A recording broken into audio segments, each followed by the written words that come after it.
Muito bem, gente. Vejam só, o nosso tema hoje, 25 de julho, é um tema que dá prosseguimento natural ao que nós estávamos vendo das vezes anteriores. Então, se a nossa temática recente foi a respeito da obsessão, das obsessões, agora nós vamos ver a ideia da reunião de desobsessão. Na verdade, aspectos ligados a uma ideia, né, de se poder reverter o processo obsessivo, seja ele simples ou complexo. Então, nós vamos ver o material que a apostila da FEB nos enseja, né? Então, como nós vamos vendo, vocês todos devem ter a apostila, e a ideia qual é? Recursos espíritas. Em geral, existem recursos não espíritas também, mas se existe um conteúdo que pode ser assim, por tudo que ele nos revela, por causa dos conhecimentos espíritas, são recursos das instituições espíritas, de um modo geral, né? E daquilo que a própria doutrina espírita nos ajuda. Então, vejamos como é que esse capítulo tem início. Independentemente da gravidade apresentada, e é sempre como as doenças, o diagnóstico pode ser o mesmo, mas as características são muito individuais, tanto quanto a gravidade de cada caso. Aqui também. Então, independente dela, a desobsessão é tarefa que demanda esforço, pois envolve a libertação espiritual dos envolvidos. Quem são os envolvidos? O obsessor e o obsidiado, o tal par, como já vimos outras vezes, não é? Erraríamos frontalmente se julgássemos que a desobsessão apenas auxilia os desencarnados que ainda pervagam nas sombras da mente. Não é como se fosse só para os espíritos desencarnados. Semelhantes atividades beneficiam a eles, a nós, bem assim os que nos partilham a experiência cotidiana. Assim como a recuperação de um paciente, tenha ele o problema médico que for, beneficia a todos os envolvidos e muito, por exemplo, àqueles que fazem parte da família, do enfermo, como agora aqui, que também não deixa de ser um enfermo, aquele ou aquela que seja vítima do processo obsessivo. Muito bem. A desobsessão vive, desse modo, por remédio moral específico, arejando os caminhos mentais em que nos cabe agir, imunizando-nos contra os perigos da alienação e estabelecendo vantagens ocultas em nós, para nós e em torno de nós. Amigos, cuidado com o microfone aberto, por favor. Seguindo, numa extensão que, por enquanto, não somos capazes de calcular.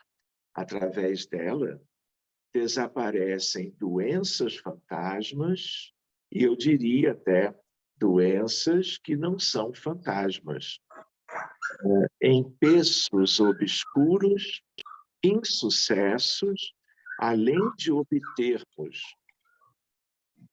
com o seu apoio espiritual, mais amplos horizontes ao entendimento da vida e recursos naturais, recursos morais, inapreciáveis para agir diante do próximo com desapego e compreensão.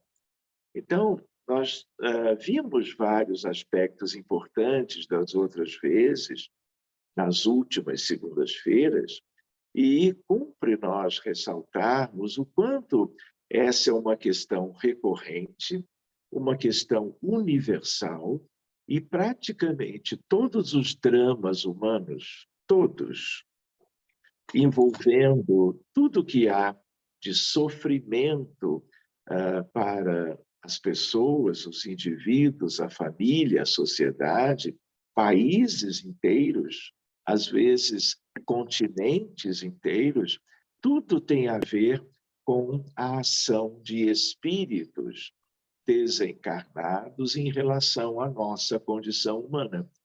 Mas também parte daqui para o mundo espiritual, que é um mundo muito diverso, que tem muitas feições e características que acontecem simultaneamente.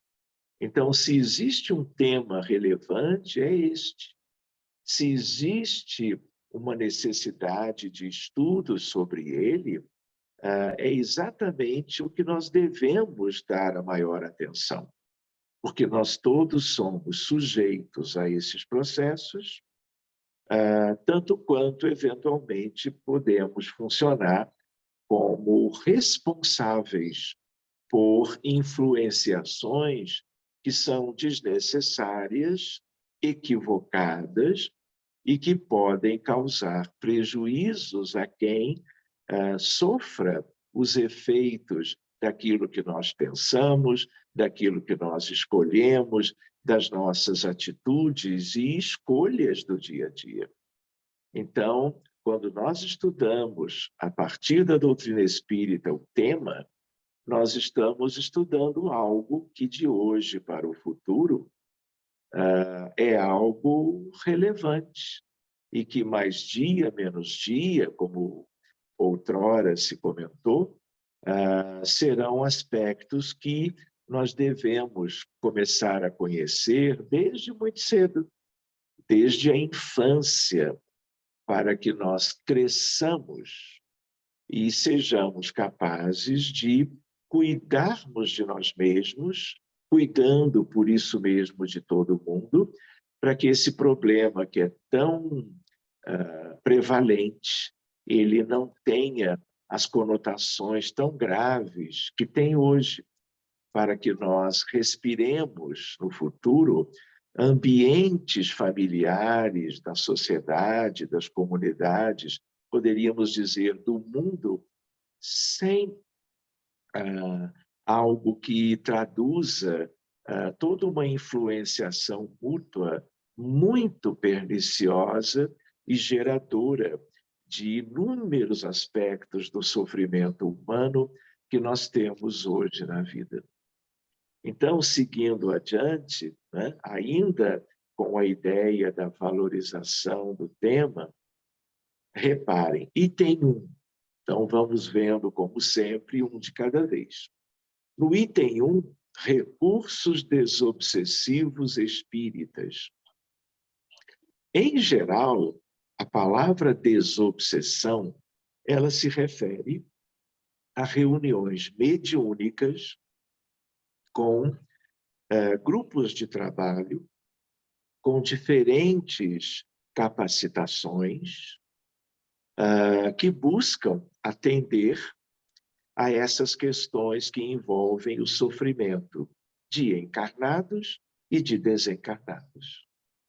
Então, existem outros recursos, como nós vamos ver hoje ainda, mas formalmente, quando alguém diz, olha, a pessoa precisa de um atendimento de desobsessão. Então, em geral, se filia essa maneira de falar a reuniões mediúnicas que são feitas, em geral, nas casas espíritas que prepararam equipes para atendimentos desse tipo, que vão beneficiar encarnados e, para que isso aconteça, vão beneficiar tanto quanto os desencarnados envolvidos nessas questões. É tudo muito simples. mas é sempre válido de nós ressaltarmos isto agora que nós estamos vendo elementos básicos a respeito. Item 1, então, recursos espíritas. As ações desobsessivas variam de acordo com os tipos e graus da obsessão. Nas obsessões simples, basta a mudança de modo de pensar do obsidiado.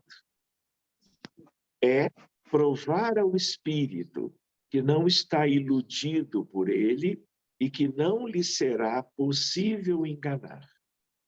Depois, cansar a sua paciência, mostrando-se mais paciente que ele. É uma maneira de se expressar a respeito. Nos graus mais avançados, é necessário, muitas vezes, associar recursos espíritas para a atenção de profissionais da área médica e ou psicológica. Então, aqui, o que ele está tentando nos mostrar? Que há uma questão importante que é o diagnóstico.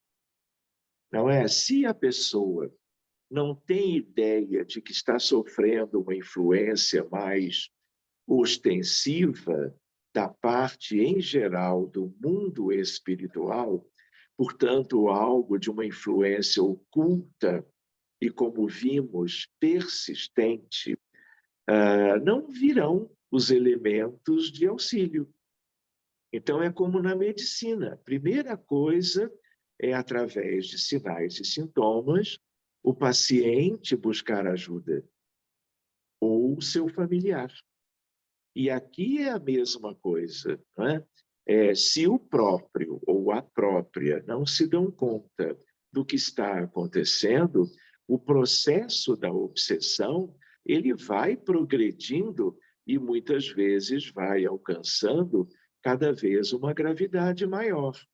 Então, é preciso que haja ideia a respeito, consciência desses processos, para que nós, então, possamos ter um diagnóstico que alerte para quem quer que seja, no caso, uma possível vítima, que haja a busca pela solução.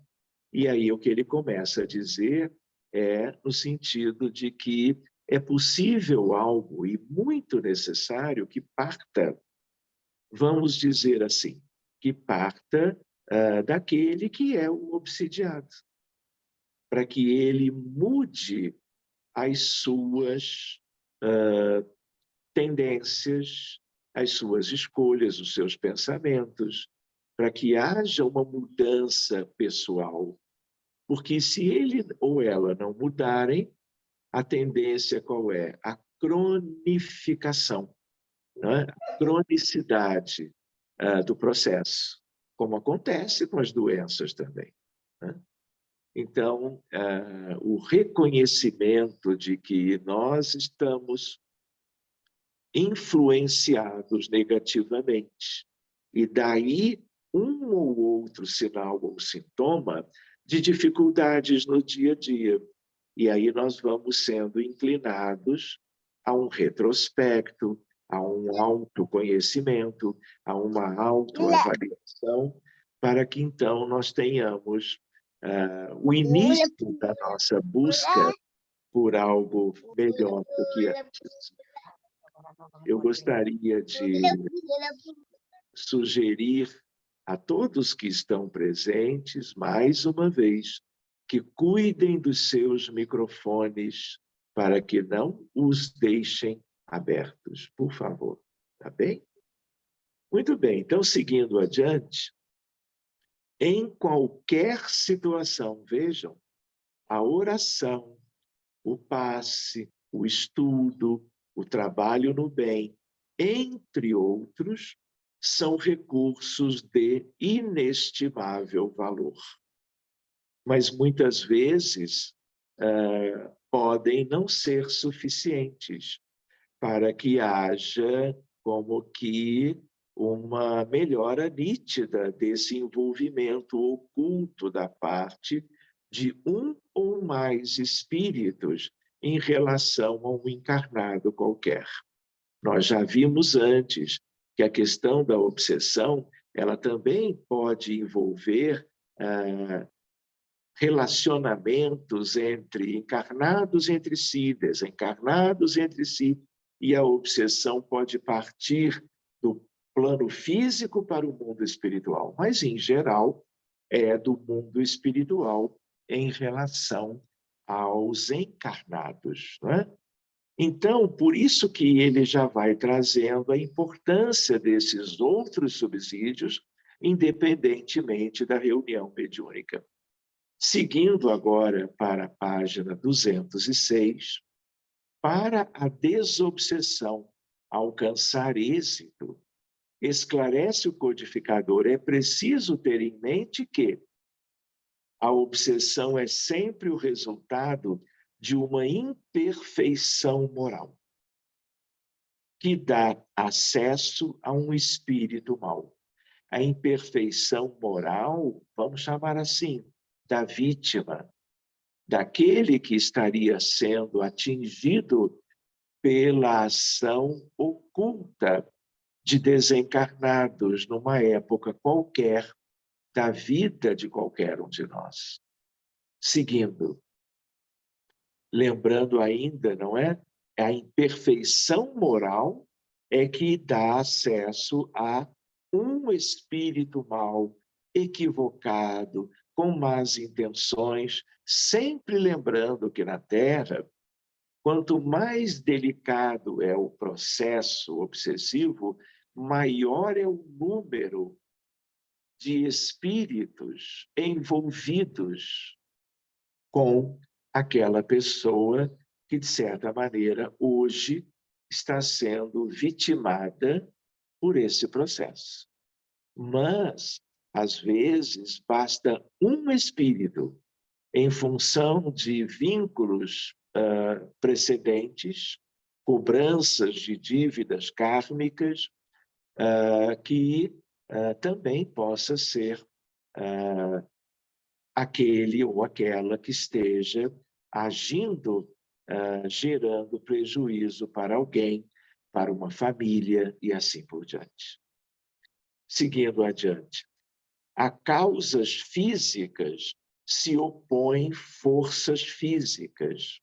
A uma causa moral tem-se de opor uma força moral. Ainda é Kardec. Neste contexto, faz-se necessário fortificar moralmente o espírito, tanto o encarnado, em geral é ele o obsidiado, como o desencarnado, em geral é ele o obsessor.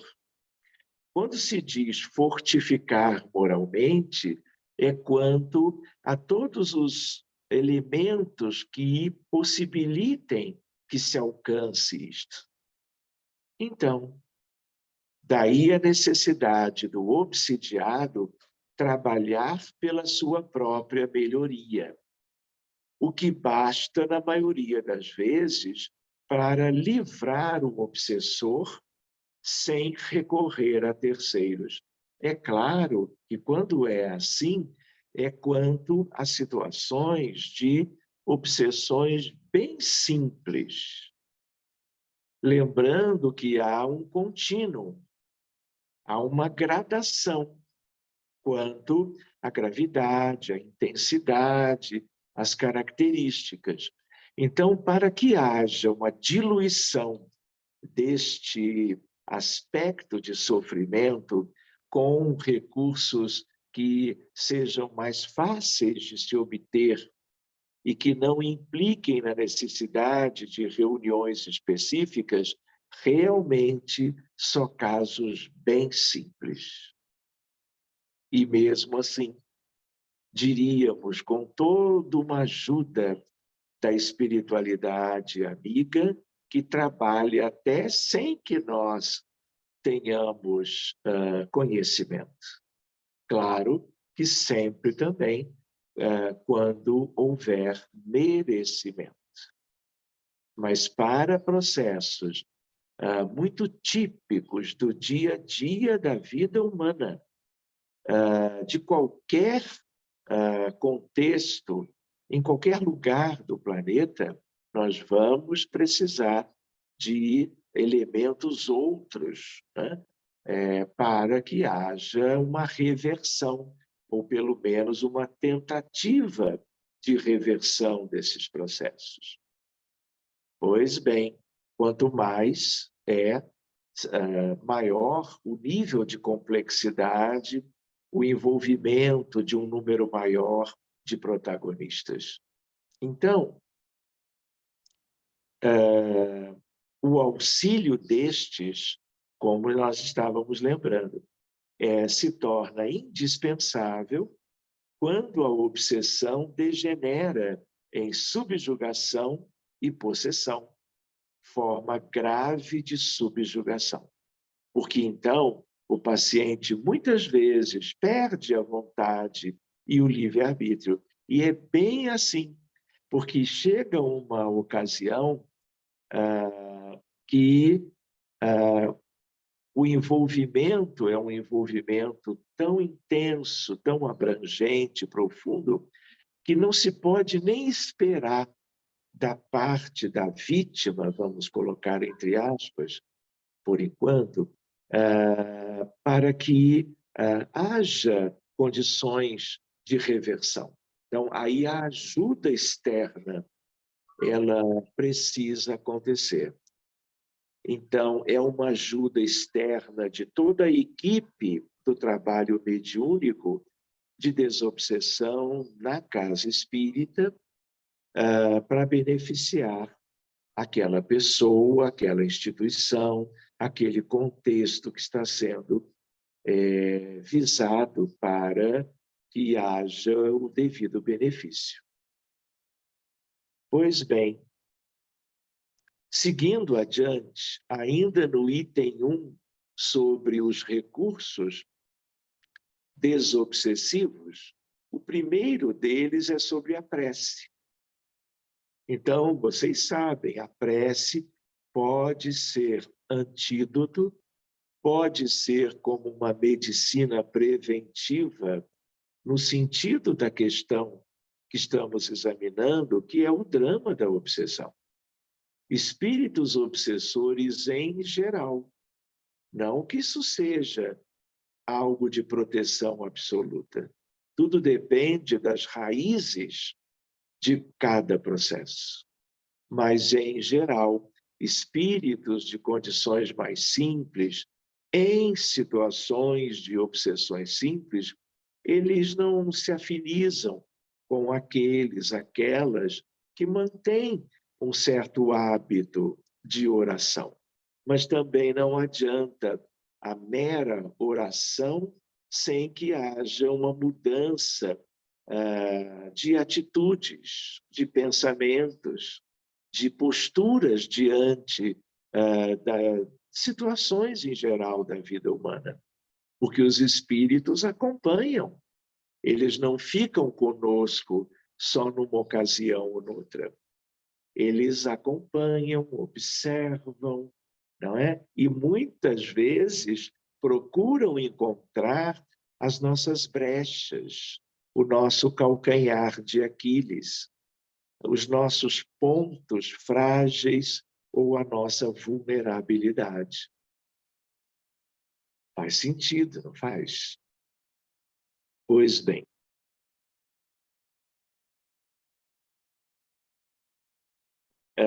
seguindo adiante. A prece é um poderoso socorro em tudo, mas crede que não basta murmurar algumas palavras para se obter o que deseja. A pergunta antes dizia: a prece é um meio eficiente para curar a obsessão? E continuando, Deus assiste os que agem e não os que se limitam a pedir. Quando ele diz isso, não é? Me ajudem aqui. Os que agem Em que sentido? Mudança, educação moral, educação dos sentimentos, reforma íntima. Claro que isso não se obtém de um dia para o outro, mas o próprio esforço salutar nesse sentido faz com que a pessoa angarie espíritos bons para perto de si. Então, se há o esforço da pessoa, se ele reconhecem as suas fraquezas, as suas imperfeições, isso ajuda muito, porque ela vai pedir com sinceridade. Ela vai buscar fazendo aquilo que é pertinente diante desses acontecimentos. Portanto, a prece sozinha, ela ainda assim vai trazer proteção, assistência, mas cura do processo, a espiritualidade amiga sabe que se não houver mudança pessoal, o que acontece? Hoje serão alguns espíritos, esses da ocasião, mas não havendo mudança, na semana seguinte, daqui a 1 ou 2 anos, como o encarnado, nas suas dificuldades, é quem atrai esses espíritos que se afinizam com as perturbações e dificuldades do encarnado, amanhã serão outros do mesmo diapasão de frequências de pensamentos. Por quê? Porque, sendo a Terra um mundo de provas e expiações, não faltam espíritos do outro lado que desejem causar embaraço ao processo evolutivo de quem quer que seja. Faz sentido, não faz? Então, vamos adiante um pouquinho. É preciso, pois, que o obsidiado faça, por sua vez, o que for necessário para destruir. Vejam a ênfase. Destruir em si mesmo a causa que atrai os espíritos maus. Por isto que nós podemos encontrar pessoas de todas as idades, de todas as condições intelectuais, culturais, né, que vivem a vida inteira como que vitimados por espíritos perturbadores, cobradores de dívidas kármicas. E esses processos se arrastam ao longo de muito tempo para muitas pessoas. Muitas vezes, hoje, são certos espíritos por causa de certos fatos do pretérito. Amanhã, em função de outras experiências, serão outros.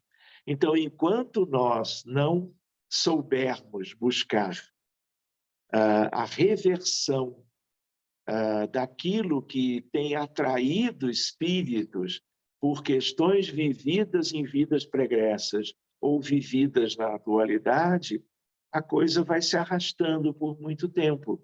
E é claro, por quanto mais tempo, mais prejuízos para quem quer que seja, daqueles que são vitimados, entre aspas, de novo, desses envolvimentos da parte de desencarnados para quanto a nós encarnados. Então, esse é um processo que, por ser tão universal, por ser tão recorrente, ele ensejaria que fosse estudado não só por espíritas, por espiritualistas, por outros que têm outras tendências e crenças pessoais, mas isso um dia será algo trabalhado, eu diria até nas faculdades de medicina, talvez em faculdades de outras áreas da saúde, tanto quanto. Talvez mais adiante um pouquinho, né? Isso vai ser trabalhado nas escolas. Nas escolas, sem que isso traga uma ideia de religião. Será algo no sentido do conhecimento, independentemente de crenças e credos e de rótulos religiosos. Por quê? Porque isso é tão generalizado, isso é tão delicado, pode ser tão grave e diz respeito ao mundo todo que mais dia menos dia isso será melhor conhecido. Então, aquilo que os espíritas mais ou menos vão conhecendo agora, como que antecipadamente, mas mesmo assim já com todo um retardo em relação à história de nós mesmos, né? Mas é de se pressupor, de se supor que nós vamos ter isto nas escolas. Sobre o quê? Primeiro, a realidade espiritual do mundo que vivemos, que é a Terra. Todos temos que conhecer isto, ou deveremos conhecer no futuro. E conhecendo como é a realidade na Terra, como que os vínculos se dão fluidicamente, por afinidades, por questões de pensamentos, atitudes, escolhas, tendências, nós vamos aprender a lidar melhor. Porque com toda a ignorância da humanidade a respeito disto, o que nós estamos vendo? Uma verdadeira calamidade em relação a uma questão tão básica. Até poderíamos dizer simples por um lado, complexa por outro, como estamos vendo já há algumas semanas, mas é algo que não poderá continuar sendo ignorado pela grande maioria da humanidade daqui a algum tempo, né? Sabe-se lá quanto tempo. Ainda necessitaremos avançar no calendário para que isso seja melhor trabalhado e o quanto antes a benefício de todo mundo, né? Então, seguindo a apostila, é salutar o hábito diário de orar, independentemente da existência de processo obsessivo, pois, pela prece, o homem atrai o concurso dos espíritos bons. Como é que chama isto? Medicina preventiva.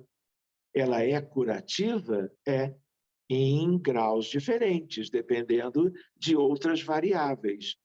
Mas há uma prevenção, uma tendência à prevenção para quanto àqueles que têm o hábito da oração, não é? Desde que ela seja sincera, que ela seja silenciosa, que ela denote, né, simplicidade, humildade, independentemente da fé, da crença, da religião de qualquer um.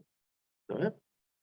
Pois bem, pela prece o homem atrai o concurso dos espíritos bons, que vêm sustentá-lo em suas boas resoluções e inspirar-lhe bons pensamentos durante cada oração e no período entre uma oração e outra.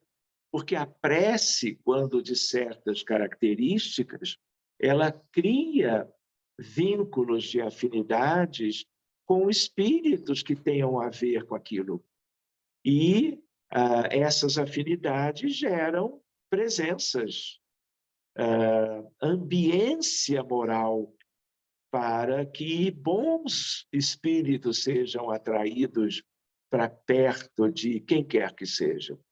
Tanto quanto aquele que, por exemplo, ou aquela que ora pela família, ou seja, aqueles por quem a oração é oferecida a benefício das pessoas, estes também serão auxiliados, ajudados, envolvidos e, a partir desta ajuda, poderão ter todos os benefícios quanto a essas questões de ações dos espíritos invisíveis em relação ao dia a dia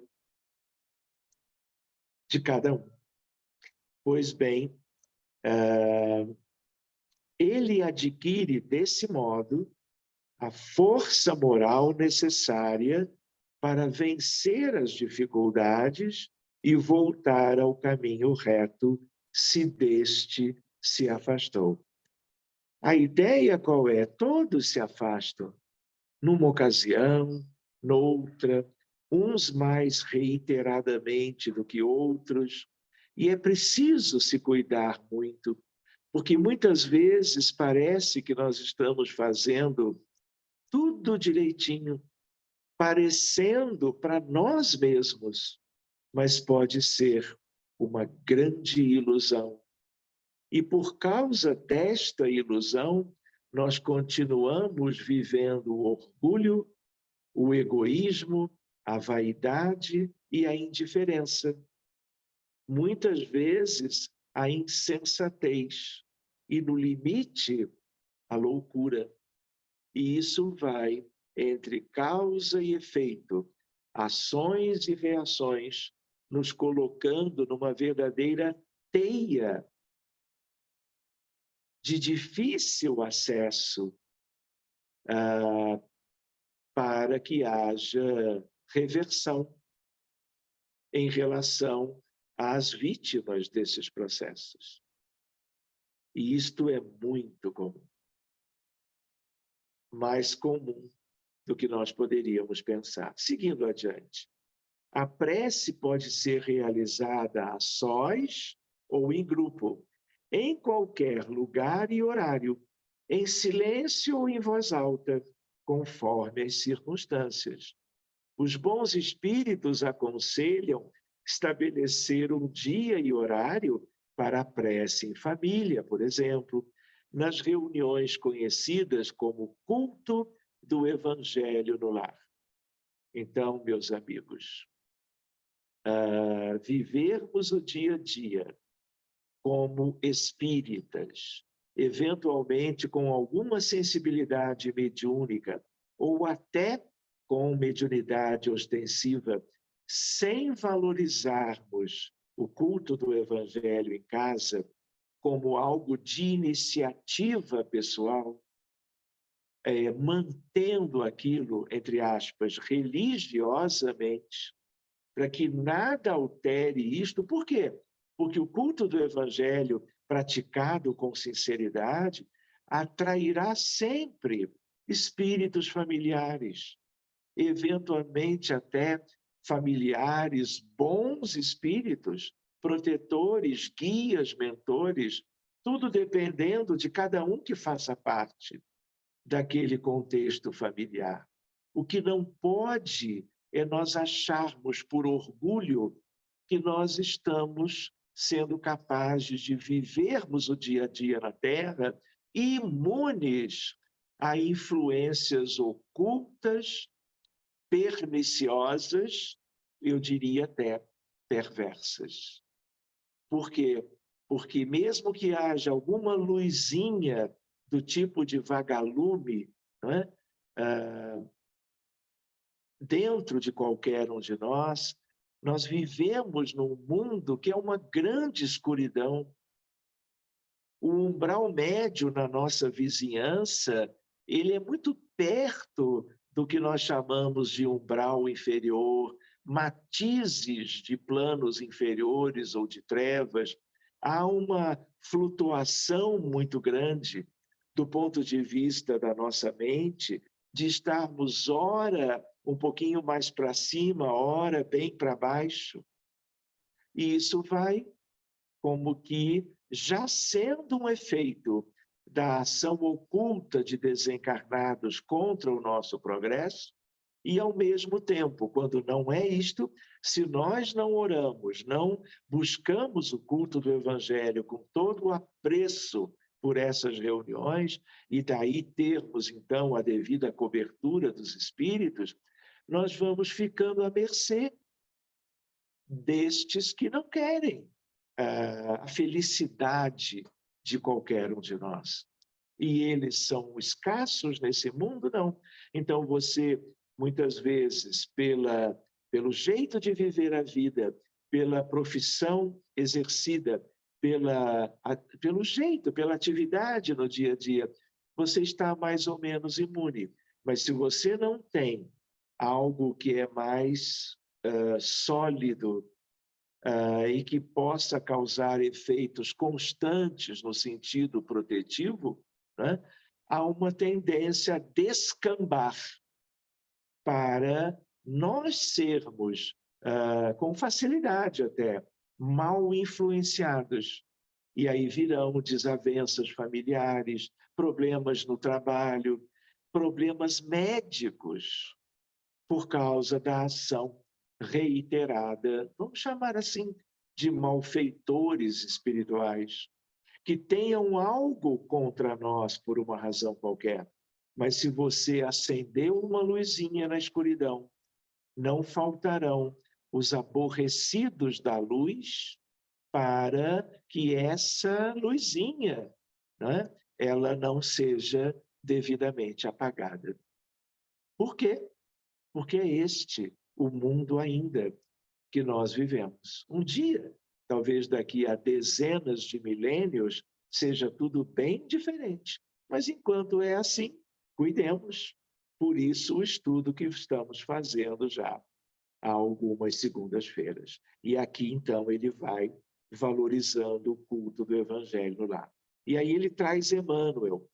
Quando o ensinamento do Mestre vibra entre as quatro paredes de um templo doméstico, os pequeninos sacrifícios tecem a felicidade comum. A observação impensada é ouvida sem revolta. A calúnia é isolada no algodão do silêncio. A enfermidade é recebida com calma. O erro alheio encontra compaixão. A maldade não encontra brechas para insinuar-se. Então, é um caminho, né? É uma conquista gradativa. E a importância, portanto, do culto diário ou culto semanal da prece e do estudo do livro, né? Por exemplo, o Evangelho segundo o Espiritismo ou outros livros que tragam isto para as crianças, para os jovens e para os adultos, os idosos, da maneira mais pedagógica que nós podemos, com as nossas limitações, encontrar. Outra questão importante que eu acho que vale a pena lembrar é que também não adianta, pensando junto, não é?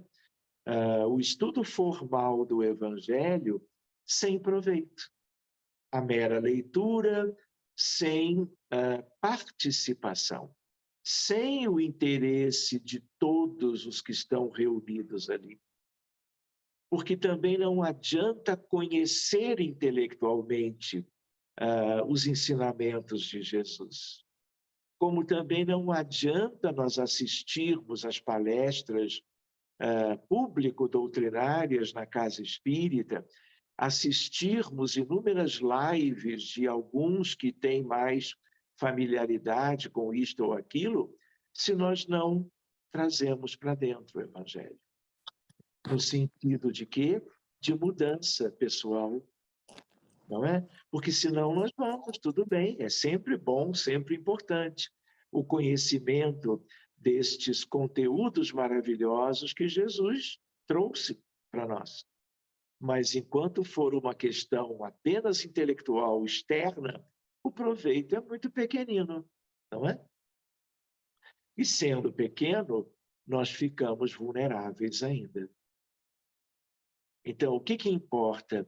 A solidez dos ensinos de Jesus trazidos para o mundo íntimo, como alguns dizem, para o altar do coração e da mente de cada um de nós. Lembrando que se nós hoje temos essa chance, bilhões no mundo não têm.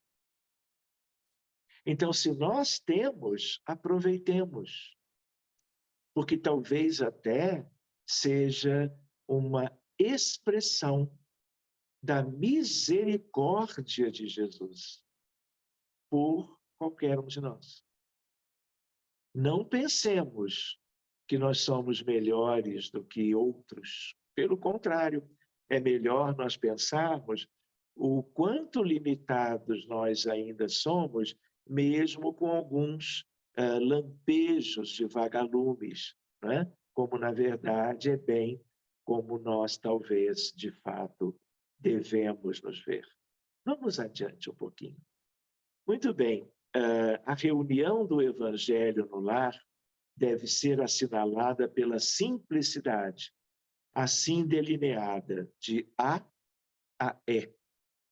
Leitura de uma página de um livro de mensagens tipo Fonte Viva, Vinha de Luz, Pão Nosso, Caminho, Verdade e Vida, e um outro da sequência que se chama Ceifa de Luz.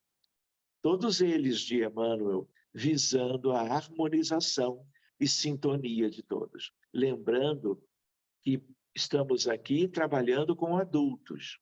Para o trabalho com crianças ou jovens ainda em tenra idade, pode ser que tenhamos que buscar textos mais adequados, claro que à mente infantil. Item B, a prece inicial. C, leitura e comentários do livro Evangelho segundo o Espiritismo ou de uma página evangélica, com a participação de todos os presentes. A participação, tanto no sentido de todos estarem atentos, escutando, né? Tanto quanto, se possível, numa dinâmica pedagogicamente boa, para que isso tudo seja de mútua ajuda e contribuição, para que as observações de cada um sejam valorizadas pelos demais. Pois bem, o estudo poderá ser enriquecido com histórias ou narrativas de fatos reais vinculados ao assunto. Pode haver comentários, um pequeno debate, né? Lembrança de questões de que se ouviu falar, que possam ter relação com o tema da noite, ou da tarde, ou da manhã. Poderão ser feitas vibrações pelos familiares, amigos, enfermos e outros. Quando se diz poderão, claro, poderão, mas a sugestão é que façamos isto, se possível, sempre, porque as necessidades e carências são enormes, são imensas. E, por último, uma precezinha de encerramento. Emmanuel recomenda continuidade da reunião, a fim de que se estabeleça permanente assistência dos benfeitores espirituais, que passam semanalmente a visitar o lar de quem ora em família. E aqui, portanto, uma outra ideia que todos conhecem: tentemos manter a regularidade. E tentemos nessa regularidade dia e hora. Né? Ora também, preparando a água para que ela seja fluidificada, não é? Preparando as crianças no sentido de que elas estejam alimentadas, estejam confortáveis. Se nós tivermos pets, né? Animais, gatos e cachorros dentro de casa, né? Que eles também estejam já atendidos nas suas necessidades, para que nada atrapalhe este que é um projeto de educação espiritual que beneficia a cada núcleo que o realize e, por extensão, por efeito de campo, por efeito de ondas que transportam benefícios isso acabe sendo útil para muitos e muitos no mundo espiritual, para muitos e muitos no plano material, tanto quanto. Esse foi o item 1.1. Então, nós poderíamos ver o 1.2 e já concluiremos esta parte a partir da apostila. O item ponto 2, aprimoramento íntimo. Vejam, a prevenção e cura de enfermidades espirituais exige renovação do panorama mental em que a criatura se compraz. Para tanto, é preciso trabalhar a própria vontade a fim de colher bons resultados. Aliada à prece, a vontade é força consciente que impulsiona o espírito para a sua transformação íntima, liberando-o das faixas de influências negativas. Para o espírito Emmanuel, a vontade assemelha-se à gerência esclarecida e vigilante, governando todos os setores da ação mental.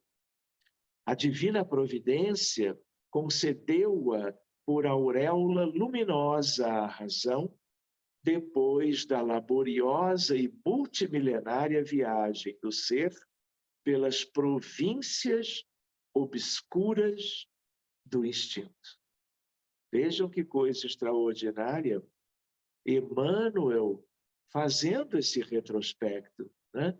E lembrando questões antigas do passado de todos e a presente oportunidade de valorizarmos estes aspectos de construção do homem de bem, de renovação em busca de alijarmos-nos dos erros e dos vícios morais e irmos um pouquinho de cada vez em cada existência, lembrando que quanto mais nós nos esforçamos a cada etapa da vida física, neste empreendimento, os resultados serão sempre os mais animadores, proveitosos e que gerarão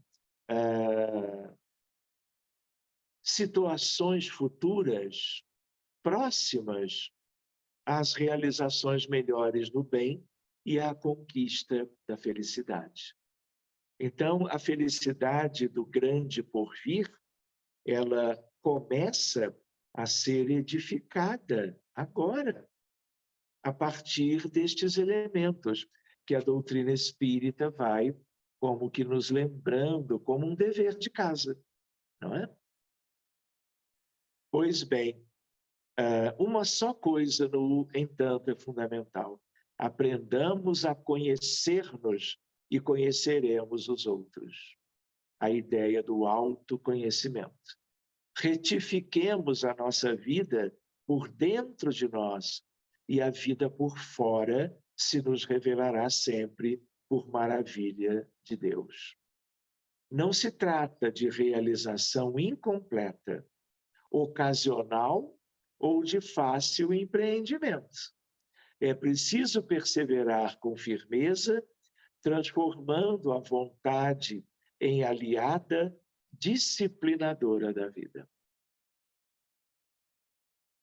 É através das ideias, das palavras e, sobretudo, das atitudes, das ações, que formamos nossa atmosfera particular, capaz de nos identificar perante nossos companheiros de jornada. Dize-me com quem andas e te direi quem és. Isto tanto no sentido de companhias de encarnados e companhias, obviamente, de desencarnados. O aprimoramento íntimo é obra de autoeducação, reclamando, entre outros recursos, o tempo e a virtude da perseverança. Então, vejam, meus amigos, como toda essa temática ela tem tanto a ver conosco, ela é tão preciosa, ela às vezes é repetitiva em algumas sugestões, mas os amigos espirituais sabem, né, das nossas necessidades. E se eles batem na mesma tecla, de modos diferentes, mas tantas vezes, eles sabem por quê e a quem que eles estão empenhados, né, de nos ajudarem. Então, queridos, eu vou como que concluindo este estudo desta segunda-feira, dia 25 de julho, e eu vou então encarecer a Vivi que possa concluir a gravação e vamos adiante.